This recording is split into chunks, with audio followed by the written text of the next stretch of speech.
Today I am going to tell you about the third Navadurga, Chandraghanta. Meditation helped Parvati stay calm always. But on the day of her wedding with Shiva, she got really angry. And to show how furious she was, she rang a deadly bell that she wore on her forehead. It is the bell which looks like the crescent moon that gives this form of the goddess her name, Chandraghanta. Chandra means moon and Ghanta means bell. On the third day of Navratri, people worship this form of the goddess. But what made the goddess see red so much so that she had to ring the bell and spread reed? It was the day of Shiva and Parvati's wedding. The Apsaras were dancing and the Gandharvas were singing. Sage Narada was happy and so were the Devas. Things were going well. To welcome the groom and his wedding party, King Himavat and Queen Mena, Parvati's parents, waited at the entrance of their palace.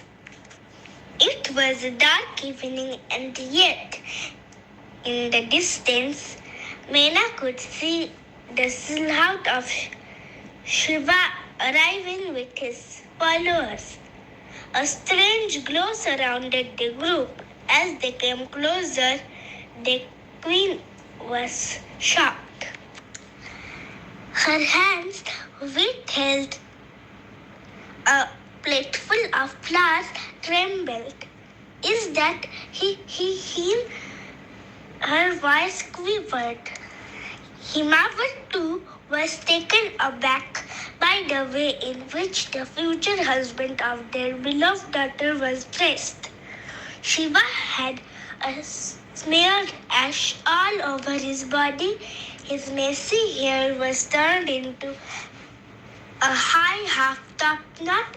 He only wore a tiger skin skirt and he even had a snake around his neck. What was Shiva's group also included some ghosts, spirits and ghals. Well, they were all his worshippers, so they came for his wedding. But to Parvati's parents, it was a scary sight. And so, terrified on seeing Shiva and his unusual set of followers, Mena felt unconscious. Ma! Parvati just shut out, hearing the commotion. Oh no! I think she got scared seeing Shiva dressed like that. And his group too, Himavat told Parvati as he tried to wake up his wife.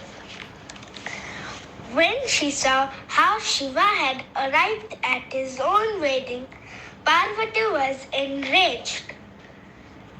Dagon! She called loudly, and out of the darkest corner of the palace, her Vahana, a huge tiger, sprang like lightning, letting out a chilling roar.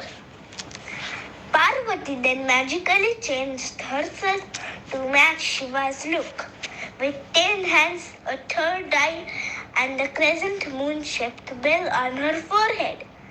She rode towards the group on the back of Dagon. She was now Chandraghanta. Goddess looked like she was ready for a war. Dong, dong, dong.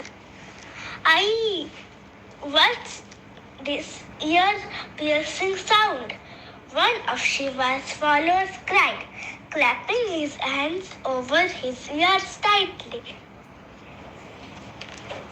That bell on the goddess' forehead, arg, its pounding sound itself can take the lives of asuras, another said, struggling to shut out the bells boom.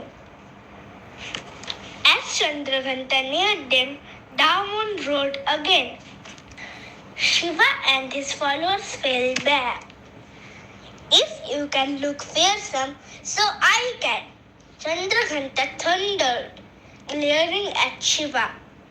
Oh, I am sorry. I didn't mean to scare your mother, but this is who I am. Shiva tried to reason. I know that, but can't you wear a calmer look and dress appropriately just for today? It's our wedding after all, remember? Shiva agreed and turned himself to look like a well-dressed bridegroom. He changed his followers' appearance and attire too. Is this good? Oh, it's the best. Chandraghanta smiled, returning to her form as Parvati, the bride. We can get married now. And that is how the wedding of Shiva and Parvati took place after much drama. This festival is celebrated in Rajasthan as Gangaur. To know my story of Kushmanda, please watch my video which I will send on YouTube tomorrow. Thank you.